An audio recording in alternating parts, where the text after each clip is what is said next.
So ganito karami yung pakain natin mga ka-farmers. Ito na yung 3 kilo.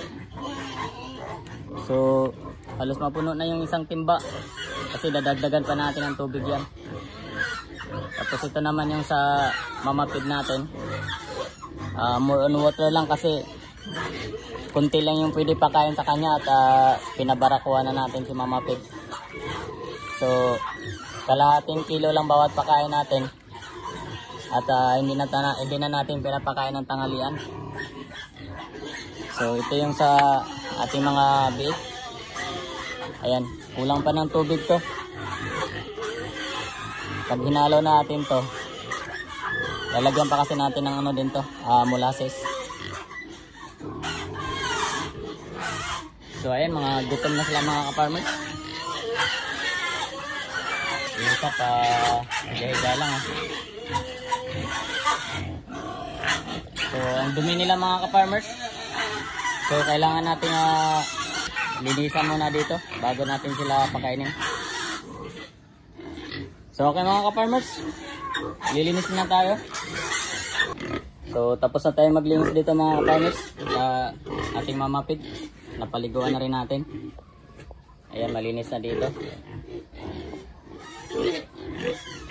So dito naman tayo sa kabila sa ating mga biik. So linisan natin bago natin pakainin.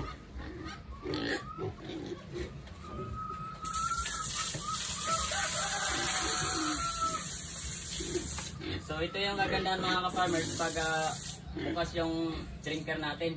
Pag naglilinis tayo, hindi na nila iniinom yung tubig na nasa sahig. Kasi binuksan na natin yung drinker mga ka-farmers. Medyo madungi sila, kaya lang mamaya na natin paliguan, mga patanghali.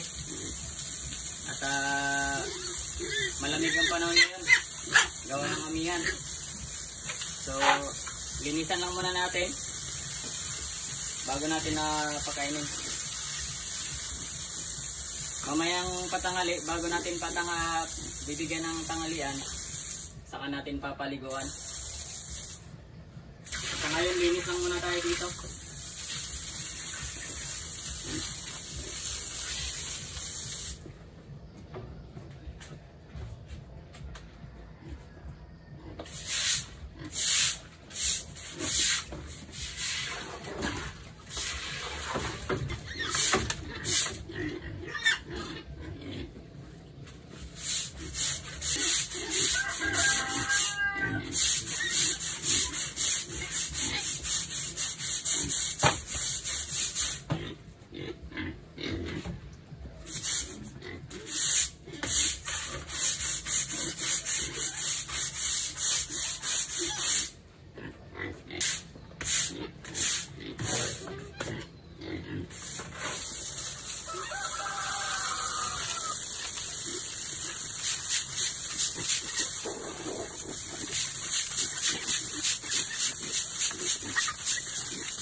Bali, nililinisan muna natin dito mga ka-farmers yung sahig para malinis na rin yung paa nila, hindi na nila mapakapakan yung dumi kasi pumapatok sila doon sa kainan.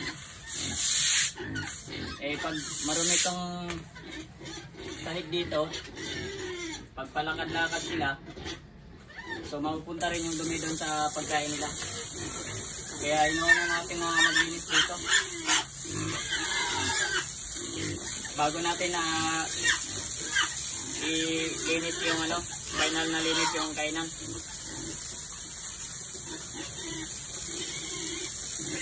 So mga gutom na to mga ka-farmers.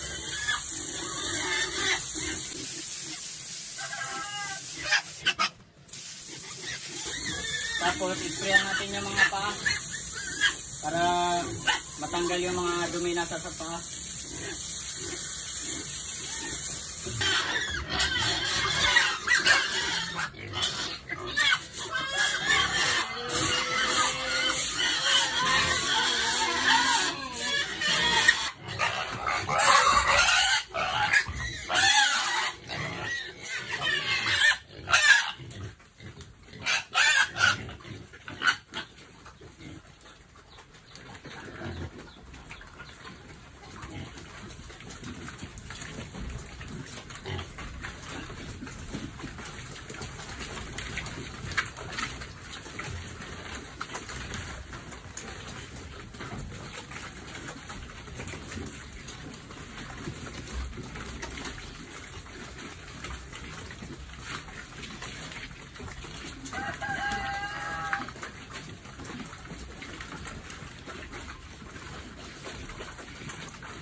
So tapos na mga ka-farmers, naibigay na natin lahat.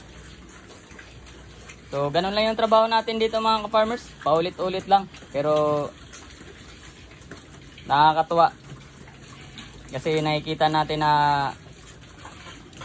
mga malulusog yung mga alaga natin.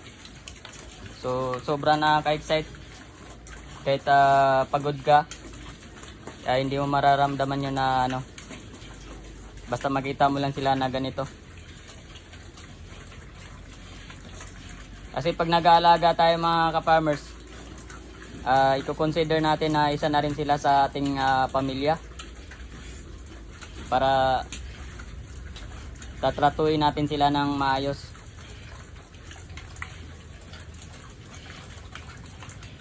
So okay mga ka-farmers. At pakambing naman tayo.